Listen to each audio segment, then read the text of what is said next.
I'm also grateful for the fact that we have technology to record our service, to stream it and make it accessible. And there are several that are joining online. We say welcome to them. And so I say that because of how our world is connected. You think of social media, and specifically Facebook, which is where this is streaming. Facebook's mission statement is to give people the power to share and make the world more open and connected. And on some levels, I really agree with that. Social media allows us to connect with others like never before. And one of the prime examples I think of is it allows me to contact college and high school classmates whose cell phone numbers I don't have or addresses I don't have, and you can get connected a lot easier with people in that way. But I also recognize that social media has made our meaningful connections less important in our life. Or they've been devalued in us, that we don't have as many strong connections, strong relationships, strong friendships like we used to because we see everything on social media. And on a lot of levels, it has a tendency to tear us apart. And so I say that it brings me to a conclusion that deception happens under the guise of truth, or under the guise of hope, under the guise of helpfulness or beneficial. Now I say that I don't think social media has the intent to be bad for you. I'm not going to that far and say we need to get rid of social media. Maybe we do, maybe we don't. That's not my point. But sometimes things that say this is good end up having a bad result in our world today. And we can see bad in our world. We can see the bad things that are happening. And we're talking about the end times. The series is Begin with the End. So we're looking at the end and what that is going to look like. And when you look at the end, particularly in Revelation, you say, man, it's going to get bad. It's going to be real bad. There are going to be terrible things that are happening. Now, when we think of the end, Revelation 13 is a primary chapter that you may not remember what's in the chapter, but there are a few things in the chapter that you remember, because that's when things with Satan start to get real intense, and we're coming to a head. Because in chapter 12, we find that Satan is coming to a realization, and Satan is often referred to as the dragon in Revelation. But Satan's coming to a realization that his time is limited. So what he does is he panics, and he tries to create as much destruction as possible. He tries to do this and that, and he seems to be having success. He seems to be creating destruction and havoc in the world. He's thrown out of heaven, and then there's this child that enters the scene. That's when Satan really starts to panic, because this child is a child that was prophesied in Genesis chapter 3, verse 15. If you remember, that was right after Adam and Eve sinned, and after they sinned, God prophesied that the Messiah was going to come. So in verse 15 of Genesis 3, it says, God is talking to the serpent. It says, I will cause hostility between you and the woman, between your offspring and her offspring. He will crush your head, and you will strike his heel. And so as we look at that, that's a prophecy about Jesus or the Messiah, and then we learn later that it is Jesus. But the serpent is going to cause pain. The serpent will strike the heel of the woman's offspring. And I think we can agree that Jesus endured pain. He suffered on the cross. That was not a cakewalk. There was pain and difficulty that endured there. But getting struck in the heel is not a death blow. Jesus emerged victorious from that and crushed the head of the serpent. Jesus is going to destroy Satan. You can't have your head crushed and survive. That destroys you. It kills you. And so Satan, recognizing that his time is limited, that things are happening that are not good for him, he tries to attack the child, but he is unsuccessful. And so then we get into Revelation chapter 13, and this is the chapter in Revelation that we commonly understand as the Antichrist. Now, when we think of the word Antichrist, we have to be careful because the book of Revelation doesn't actually use that word. It comes from the book of 1 John, where we see about Antichrist. And one thing about Antichrist in the book of 1 John is that it is plural. It's not just a singular person or whatever it is. But this is where we get the Antichrist in Revelation. And as I said, this is a chapter you're probably familiar with some of the concepts, and the Antichrist is one of them. But who is the Antichrist? You know, I wanted to put people on the screen, but man, that's just making a political decision if you do that, right? And then I thought about getting some face mask technology and mash them together, but then I kind of lost interest at that point. But, you know, throughout even the last 10 or 15 years, there are, from a political standpoint, we say, well, this person is the Antichrist. Usually it means I don't agree with that person, and so I'm going to demonize them.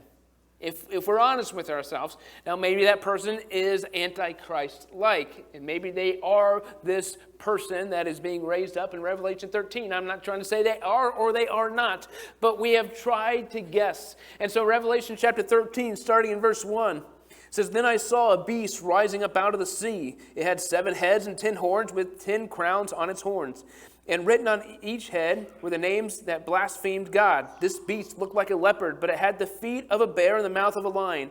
And the dragon gave the beast his own power and throne and great authority. I saw that one of the heads of the beast seemed wounded beyond recovery, but the fatal wound was healed. The whole world marveled at this miracle and gave allegiance to the beast. They worshipped the dragon for giving the beast such power, and they also worshipped the beast. 'Who is as great as the beast?' they exclaimed, 'who is able to fight against him?' Then the beast was allowed to speak great blasphemies against God, and he was given authority to do whatever he wanted for 42 months. And he spoke terrible words of blasphemy against God, slandering his name and his dwelling, that is, those who dwell in heaven. And the beast was allowed to wage war against God's holy people and to conquer them. And he was given authority to rule over every tribe and people and language and nation. And all the people who belong to this world worship the beast. They are the ones whose name were written in the book of life that belonged to the Lamb who was slaughtered before the world was made. Anyone with ears to hear should listen and understand. Anyone who is destined for prison will be taken to prison. Anyone destined to die by the sword will die by the sword. This means that God's holy people must endure persecution patiently and remain faithful." Now, originally, I had planned to have a picture of this beast on the screen, but I think our imagination will provide a much more vivid understanding of it. So you have this beast, and it has the body of a leopard, the feet of a bear, and the face or head of a lion, and there are 7 heads. That's a pretty terrifying image. But then, and I don't know exactly how this works, there are 10 horns between the 7 heads, and each horn has a little crown on it, but there's a lot of power involved there, a lot of fear. You know, the feet of a bear show the power and the might. The leopard is strong but nimble. The lion's mouth is fierce and terrifying. The horns represent the power. This is a terrifying image. This is not something that we have a stuffed animal by and we can snuggle with it as we go to sleep. It's a terrifying image. It's frightening. And all these things, the 7 heads represent kings, the horns represent power, and the crowns represent kingdoms and political power that the beast has. And there's connection to the book of Daniel, and it's in reverse order, and there's some symbolism that some claim about that. But at this point, we're getting to the point of we try to dissect the symbolism so much that our head starts spinning. All I think we necessarily need to glean from this is it's going to be a terrible beast. It's going to have power. And it's going to be something that is going to be impossible for us to stop. And so this is the beast of the sea. And as I said, Antichrist is not actually used in Revelation, but he is the super leader. It's the dictator, the one who Satan has given all of his power and authority. But one of the things the beast of the sea will do is will bring peace to the Middle East. That's not a place that ever really had peace. But yet somehow the beast of the sea is going to be able to maneuver, display his power and wisdom and charisma in a way that allows the beast or the Middle East to have peace. And so there's prosperity. But the beast of the sea really shows us that deception happens under the guise of truth or hope or helpfulness. But there's importance as to why this individual is referred to as a beast, the beast of the sea. Remember, when God created, He created in His image. He created man and woman in His image in Genesis 1:27. Before He created humans, He created wild animals, created the beasts of this world. Humans are distinct from wild animals in the fact that we are created in the image of God. So this individual will not be bearing the image of God. This individual will be a beast, will be different. Now, we may not be able to recognize it.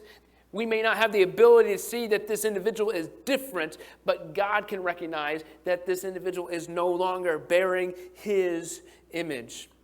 But the beast will have some type of wound, and it looks like it should have died from this, but with God's permission, Satan will resurrect the beast, and so it will be restored, and then people will be even more in awe at the beast, at its power, at its reign, how it continues to assert its dominance and survive. But I think it's important we recognize that this is all done with God's permission. It's not as though Satan is running free and God saying, I don't know what to do right now. Whenever we think of all the bad things that are going to happen that Revelation talks about, God is in control. And so when God is in control in the most extreme scenarios, I come to the conclusion that God is in control of every aspect of my life. There's nothing that happens in my life that God's saying, oh, I don't know what to do now. God never gets to that point. So whenever we're going through anxiety or fear or frustration, God knows what to do. Don't forget that. When we see all these prophecies in the New and the Old Testament, God is in control. But the conclusion that people come to when they see the beast of the sea, how it was resurrected or seen to be resurrected after this fatal wound, is the beast of the sea invincible? That's a pretty cool superpower.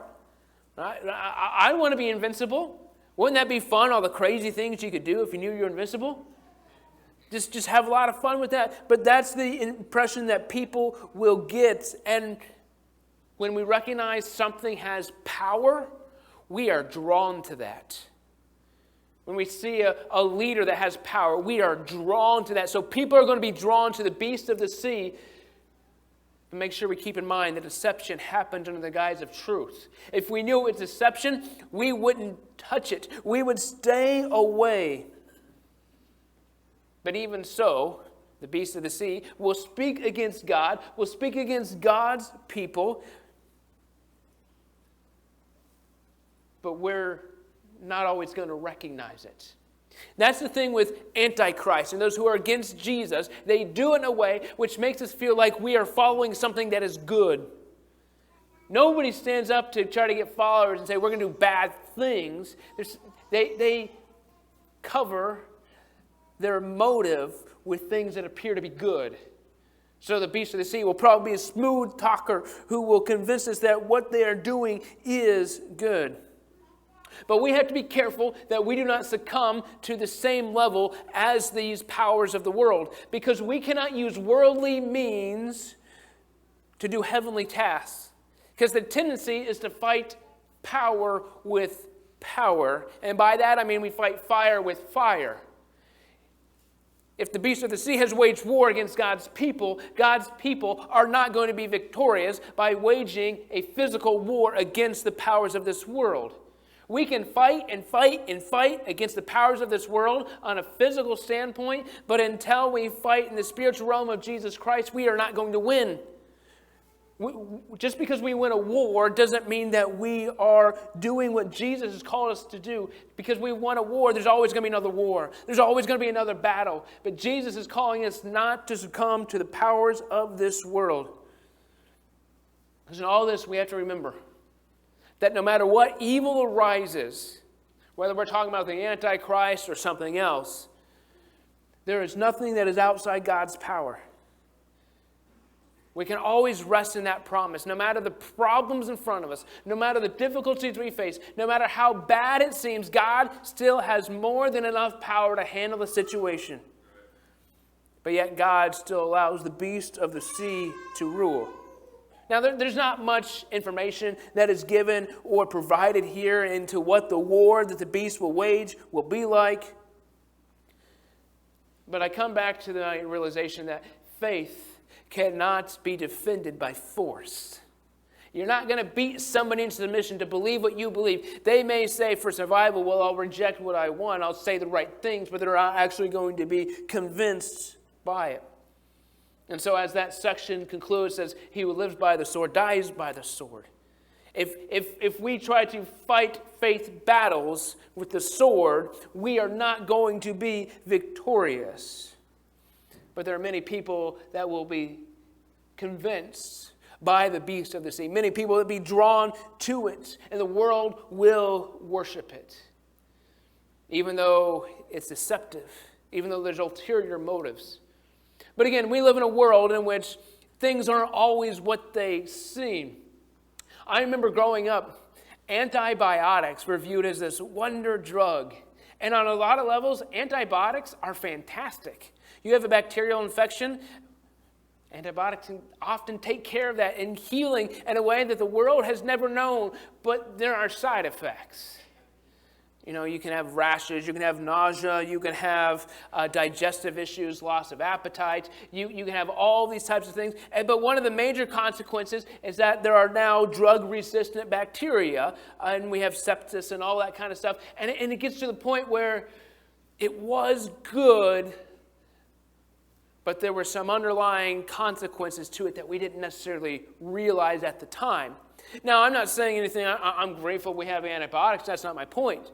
But we have to make sure we recognize just because it's good doesn't mean it's Jesus, and there's a difference there. But sometimes we do this with ourselves and our personal health choices. You know, everyone wants to be healthy. I've never met anyone who says, I just want to live an unhealthy life. We all want to live healthy on some levels. It can be a matter of diet and exercise and doing this. But one of the things I've read as I've gotten older is that sleep is really important. Sleep is essential to a healthy lifestyle.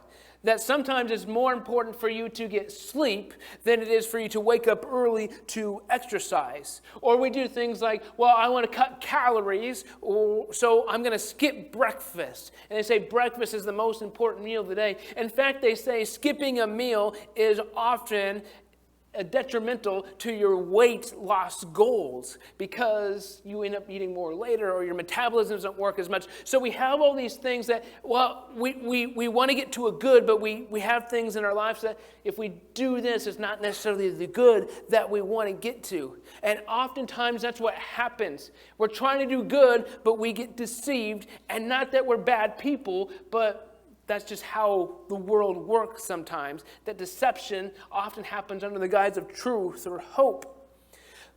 But after the beast of the sea, we get another beast, and it's the beast of the earth. And we find that in Revelation 13, verse 11. Then I saw another beast come up out of the earth. He had 2 horns like those of a lamb, but he spoke with the voice of a dragon. He exercised all authority of the first beast, and he required all the earth and its people to worship the first beast, whose fatal wound had been healed. He did astounding miracles, even making fire flash down to earth from the sky while everyone was watching. And with all the miracles he was allowed to perform on behalf of the first beast, he deceived all the people who belonged to this world. He ordered the people to make a great statue of the first beast, who was fatally wounded and then came back to life. He was then permitted to give life to this statue so that it could speak. Then the statue of the beast commanded that anyone refusing to worship it must die. He required everyone, small and great, rich and poor, free and slave, to be given a mark on the right hand or on the forehead. And no one could buy or sell anything without the mark, which was either the name of the beast or a number representing his name. Wisdom is needed here. Let the one with understanding solve the meaning of the number of the beast, for it is the number of man. His number is 666. So we have the beast of the earth. So we have Satan, which is referred to as the dragon in Revelation. Then we have the beast of the sea, which we commonly refer to as the Antichrist. And then we have the beast of the earth, which is the common thing we refer to as the false prophet. Now, the beast of the earth is less powerful than the beast of the sea. Has 2 horns, so not as powerful as the 10 horns. And it says 2 horns as a lamb. Now, it doesn't actually say that the beast of the earth looks like a lamb, but that is the typical picture that we get. But yet it spoke like a dragon. I'm really interested to know what that means. Because my mind goes to Sean Connery, James Earl Jones. I doubt that's accurate, but when I think of the dragon, that's kind of the audio I get in my mind. But we see it's not as powerful as the beast of the sea, but it is powerful, and it's admired for its elegance, its political savviness, its power. But one of the things that the beast of the earth does is it ostracizes people that refuse to follow it. It makes people separate and separates them so they are no longer part of the group. That's part of the guise of this beast. And if the beast of the earth is a lamb, it's probably more accurate for us to say it's like a wolf in sheep's clothing. It makes you feel comfortable. It makes you feel like you're following that which is good, but it's not.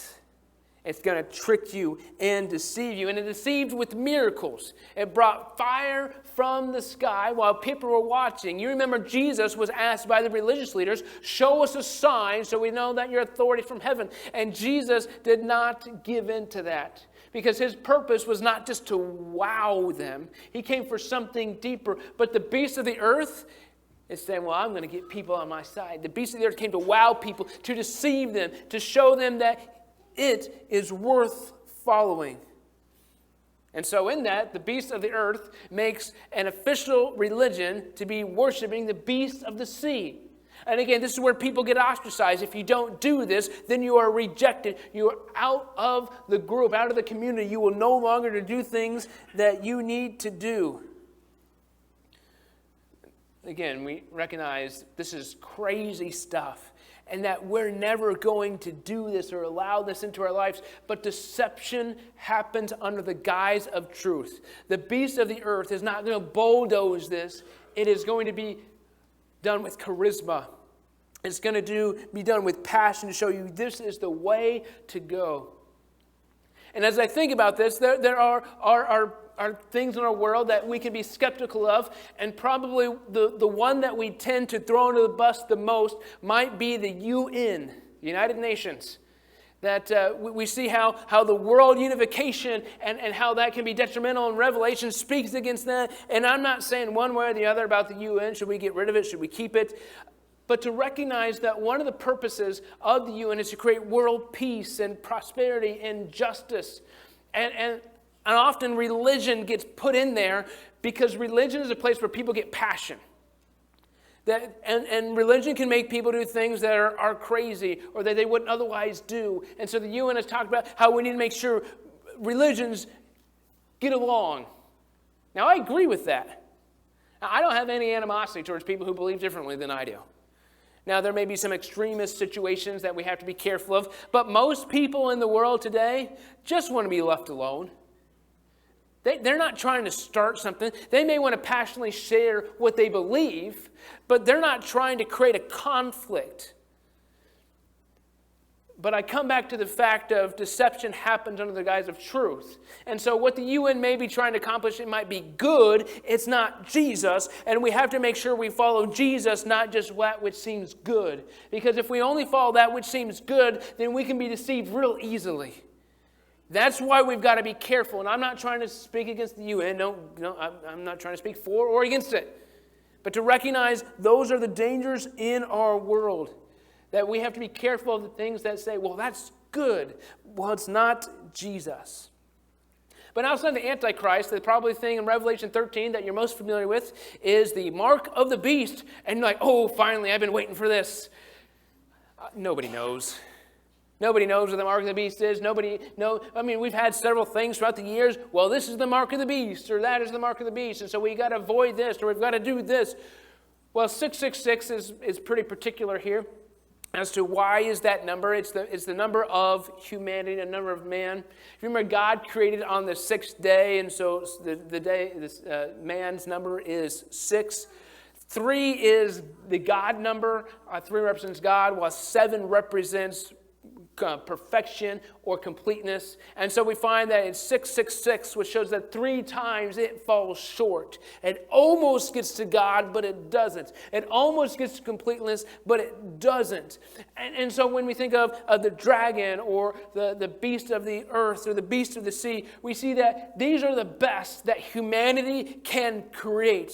That's the highest height that humanity can attain, but yet it's still not God. So that's part of what 666 represents of the incompleteness. It may seem good, it may seem worth following, but it's not. Now there's a lot of phobias in our world today, and there's a specific phobia about the number 666, people being scared of the number 666, and it's hexacosioi hexaconta hexaphobia. Anybody else repeat that right now? If you know me, I'm not really good at pronunciation, so that probably took me a lot longer than I would like to admit of how to actually get it. But it's hexacosioi, hexaconta, hexaphobia. Now, you can Google that and look it up pretty easily. But it's the fear of the number 666. But as I think about Revelation 13, we have the dragon, the beast of the sea, the beast of the earth. We get 666. And what does all this mean? I would like to frame Revelation 13 with the understanding of what Revelation is about. Because remember, Revelation was written by John, who was in exile. He was in exile, likely, for not saying Caesar is Lord. He said Jesus is Lord, but he would not say Caesar is Lord. And because of that, Rome exiled him and said, this is a dangerous character. And so the whole book is framed of John is writing to us to say, you cannot confess anything as Lord except Jesus. And if you do, that gets real dangerous. If you do, you are walking a negative path. And so when I say deception happens under the guise of truth, that's why I say there's a difference between Jesus and everything else. We have to make sure we don't say, well, it's good, so I can follow this. If it's not Jesus, don't trust it. That's where John is getting to. That's what he's calling us, because the book of Revelation is a confrontation about the life the world is calling us to lead. It's a confrontation about the powers of this world, and John says, you cannot follow those. There are people that have failed. There are people that have compromised, but John says you cannot compromise. Now we can look at John's situation, and the Roman Empire was blatantly against Jesus. And we can say, oh yeah, if I was in Rome, I would have stayed true to Jesus and everything like that. But we don't have that same context. And part of the difficulty is that the United States of America is not blatantly against Jesus in the same way that Rome was. But the United States of America is not Jesus. Our country may have a lot of benefits, a lot of great things that we can do here, but our country is not Jesus. We have to always make sure we do not confuse the two, because I fear there are times where we view that the United States of America is this special nation that is central to God's salvation. That gets awfully dangerously close to heretical line of thinking, because only Jesus is central to salvation, right? We affirm that. We affirm that God can use the nation, he can use this group, but it's only about Jesus. Now, I say this because I'm going to share a quote from a book called Reading Revelation Responsibly from Michael Gorman. And he said, mainstream biblical scholars who have taught Revelation in places as varied as South America and India have found their students connecting the beast of Revelation 13 to the United States. That was a little eye-opening for me. Now, I'm not claiming that the United States is the Antichrist. I'm not saying the United States is the beast or anything like that, but we have to be very careful of what we worship.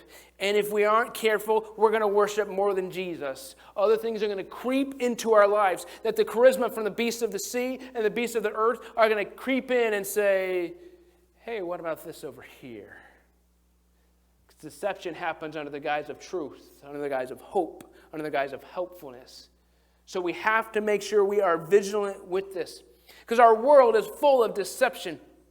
In 2014, CVS Pharmacy made an important decision. And their mission statement is to assist folks on their path to higher well-being. And you think of places like CVS or Walgreens or Rite Aid and how these pharmacies are about helping people live better lives and healthier lives. But in 2014, CVS made the decision that it was going to stop selling cigarettes, which accounted for a substantial part of their revenue. People mocked them for it. Walgreens, Rite Aid continued to sell cigarettes, but CVS stopped because they said, you know what? If we're going to hold true to what we believe we are trying to accomplish, then we've got to get rid of this other stuff. Now the story shows CVS is still in existence and it's doing fine and all that type of stuff. But we see that just because somebody says they want to help us doesn't mean they're actually trying to help us. Because the powers of this world are trying to pull us away from Jesus. The beasts of the sea and the beasts of the earth have different gifts, different abilities, but yet they both have different ways that they can convince us. But if we have been bought with the blood of the Lamb, we can do nothing but resist. Now, resisting is not you getting a militia together and overthrowing the government. That's not what John is calling us to do. We're called to endure hardships that regardless of what the world does, we do not succumb to the world. We do not give in to the world. Even though the beasts of the sea and the beasts of the earth seem like worthwhile leaders, even though they seem like people that we should follow, they are not the Lamb. They're not the Lamb that was slain that Revelation talks about, because the book of Revelation is not about the Antichrist, it's about the living Christ. That is a huge distinction, because we can get caught up in Revelation and all this bad stuff that's happening and talk about the Antichrist that we forget to talk about Jesus. This is about Jesus. But how do we function in this world? Up to this point, I've just been saying how bad the world is. We don't follow Jesus. What does that mean for us? You say, that sounds great, but we don't. Okay, what do we do with that? How do we live in this world that is full of deception under the guise of truth? How do we do that? I think the biggest thing we have to do is to get rid of our pride and our arrogance, to allow humility and submission into our life so that we can come to Jesus and say, Jesus, I don't know. I don't know how to navigate this world. I don't know how to navigate my workplace. I don't know how to navigate my neighborhood, but I know I need you and I need to come to Jesus for that. Because the beast will make you think you're doing good, will make you feel like you are doing the right thing. And they'll have many characteristics of the Lamb, but they'll be caricatures at best. They'll be deceptive in all that they do. They'll hide their motives. So as I'll say again, the book of Revelation is not about the Antichrist. It's about the living Christ. And it shows that in the end, Jesus wins. So our purpose, I would say, is not to be consumed with who the Antichrist is or is not. Our purpose is to be consumed by who the living Christ is. That's where we reside. That's where we focus. That's where we conclude. Because we always must be ready to disassociate with the powers of this world. If an organization in this world, a group in this world is trying to do this or that, we always need to be ready to disassociate with them. Now, we can talk about the government. I think everyone is always ready to disassociate from the government. We're always sick and tired of it. Not that we're anarchists, but we recognize that the government isn't Jesus. So you are not called to just violently overthrow the government. Maybe that is a calling that Jesus gives at times, but you are called in everyday life to resist through faithful living, through not giving in to what the powers of this world are trying to get you to do.